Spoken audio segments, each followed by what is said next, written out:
Banyak di cerita-cerita kitab hadis.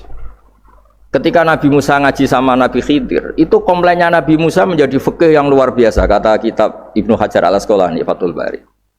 Ketika beliau ngaji sama Nabi Khidir, kemudian Nabi Khidir itu dipinjemin perahu sama masyarakat. Sudah dipinjemin karena beliau majanan ya, dikasih gratis. Tapi di tengah-tengah perjalanan perahunya itu dilubangi. Nabi Musa komplain, akhirat tahali tukhriqu ahla, masa kamu lubangin padahal kamu naik, nanti gimana, kamu sudah pinjem, nggak bayar, masih ngerusak lagi, itu apa-apaan. Nabi Khidir ya rileks saja, ilmu kamu belum cukup untuk menganalisis ini. Begitu juga ada 3 peristiwa yang Nabi Musa itu selalu komplain. Apa yang dikatakan Ibnu Hajar Al-Asqalani itu kitab yang sangat bagus sekali.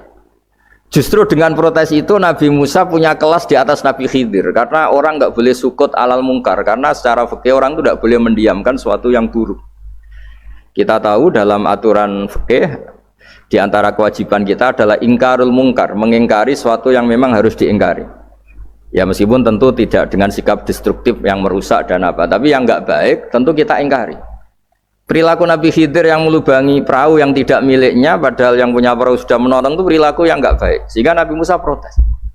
Justru protesnya Nabi Musa ini menjadikan beliau selalu di kelas fikih terbaik, yaitu ingkarul mungkar, mengingkari barang yang harus diingkari. Tapi tentu Nabi Khidir juga agak salah, karena beliau punya perhitungan di depan nanti itu ada begal-begal, ada kekuatan yang enggak baik, yang selalu akan membegal perahu-perahu yang kondisinya sempurna. Nabi Khidir punya perhitungan, kalau ibarat mobil ini spionnya kok enggak dipecah, enggak diambil, itu termasuk mobil bagus, pasti digarong. Tapi gara-gara spionnya dipecah dulu sama Nabi Khidir, terus depannya dilumuri apa supaya agak menarik, ini selamat. Jadi perhitungannya Nabi Khidir, wa kana wara'uhum maliku ya'khudhu kulla safinatin ghusba. Di beberapa tafsir diartikan safinah ay sholihah, karena di depannya nanti akan ketemu orang-orang yang dolim yang selalu ngambil perahu-perahu yang bagus.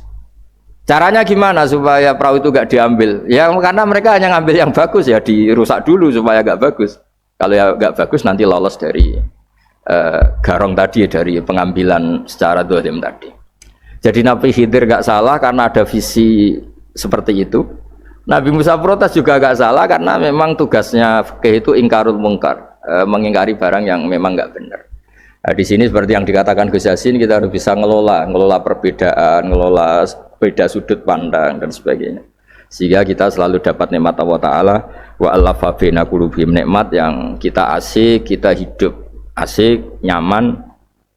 Doa-doa bapak-bapak saya, guru-guru kita sering ijazahi setiap ketemu teman atau keluarga disuruh berdoa, Allahumma alif baina qulubina wa aslih dzata bainina. Semoga hubungan kita dengan orang lain itu baik-baik saja dan semua konflik kita dibenahi oleh Allah Subhanahu wa taala. Karena kita tidak pernah tahu ya, kita miskin kadang dianggap problem karena takut membebani tetangga. Tapi kita kaya juga kadang dianggap problem karena orang lain takut kalah dengan kita. Kita tidak pernah tahu cara pandang orang lain. Jadi kadang-kadang kita menang gitu, sama yang senang dikira kita pemikir serius gitu. Tapi sama yang nggak senang dikira kita merengut. Kita guyon, kata yang senang itu luar biasa, kita dianggap orang yang ceria. Bagi yang nggak senang dianggap arogan. Jadi kita tidak pernah bisa ngelola pikiran orang lain. Nah, barokahnya rahmat Allah yang tidak terbatas, kita seperti ini. Dan itu digambarkan oleh Allah Ta'ala ketika ketemu antar Nabi itu. Cara pandang ya beda-beda. Nabi Ibrahim itu kalau melihat orang yang nggak benar, itu ya ngendikannya faman tabi'ani fa innahu minni wa man asani fa innaka ghafurur rahim. Ya Allah, yang ikut saya ya karuan kelompok saya, yang tidak ikut saya semoga engkau banyak mengampuni mereka. Nabi Nuh beda sekali cara pandang. Nabi Isa ubudiyah murni. Ketika melihat orang yang nggak benar, beliau tidak ngambil sikap. Beliau ngendikan intu adzibhum fa innahum ibadu. Kalau engkau siksa nggih monggo Gusti, wong itu hamba-hamba jenengan, itu terserah jenengan. Wa in taghfir lahum, kalau engkau ampuni nggih monggo, jenengan yang punya pertimbangan lebih bijak. Dan itu yang dalam banyak hadis ketika Rasulullah SAW melihat umatnya di akhir zaman yang macam-macam, Nabi ngambil sikap kayak sikapnya Nabi Isa. Sebagian riwayat Nabi mengatakan fa'aqulu kama qalal abdus sholeh. Saya akan mengambil sikap kayak sikapnya al-abdus sholeh. Di hadis itu diredaksikan, yaitu dengan redaksi intu adzibhum fa innahum ibaduk wa in taghfir lahum fa innaka antal azizul hakim. Ya, saya teruskan. Kemudian Akhirnya Rasulullah Shallallahu Alaihi Wasallam sampai ke Sidratil Muntaha. Wa ra'aitu Ibrahim alaihi salam wa ana asbahu waladih bih. Ketika ketemu Nabi Ibrahim, hubungan Rasulullah itu sangat emosional. Beliau yang pertama diceritakan, saya ketika ketemu Nabi Ibrahim itu senang sekali karena ternyata saya ini cucu beliau, turunan beliau yang paling mirip beliau.